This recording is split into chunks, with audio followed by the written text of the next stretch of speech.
हो बाबा हाथी सवारी, छोड़ा हो बाबा हाथी सवारी। हाँ छोड़ा हो बाबा हाथी सवारी, जल्दी से लोला मोटर गाड़ी। जब के अब तू सफारी से पंडित बजेबो पूजा करेबो, फूल मंगेबो फूला बाहरी से। हाँ पंडित बजेबो पूजा करेबो, फूल मंगेबो फूला बाहरी से। हाँ पंडित बजेबो पूजा करेबो, फूल मंगेबो फूला बाहरी से।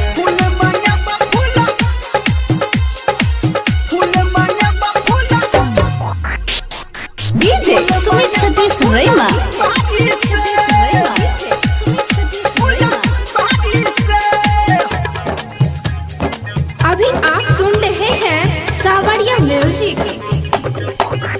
हाँ चलतो न कोनो बहनमा हो, पूरा दा सबके सपनमा हो, पूरा दा सबके सपनमा हो बाबा चलतो न कवन बहनमा हो, पूरा द सबके सपनमा हो, पूरा द सबके सपनमा हो। हाँ सुन हो बाबा करन देहरी, सुन हो बाबा करन देहरी, चढ़ी के आब बुलेट गाड़ी से। पंडित बजेबो पूजा करेबो, फूल मंगेबो फूला बाहरी से। हाँ पंडित बजेबो पूजा करेबो, फूल मंगेबो फूला बाहरी से। हाँ पंडित बजेबो पूजा करेबो, फूल मंगेबो फूला बाहरी से।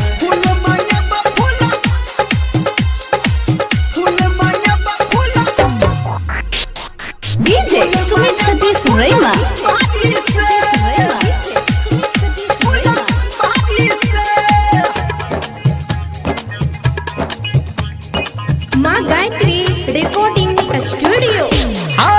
राइटर पप्पू कहै छ बाबा, धर्मेंद्र निरमलिया हो, बुझला हो बुझला हो। हाँ हाँ आरती तो हर करबो बाबा, सजाय के थलिया हो, बुझला हो बाबा, बुझला हो बाबा।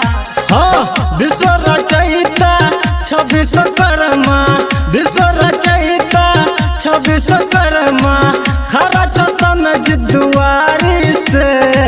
पंडित बजेबो पूजा करेबो, फूल मंगेबो फूला बाहरी से। हाँ पंडित बजेबो पूजा करेबो, फूल मंगेबो फूला बाहरी से।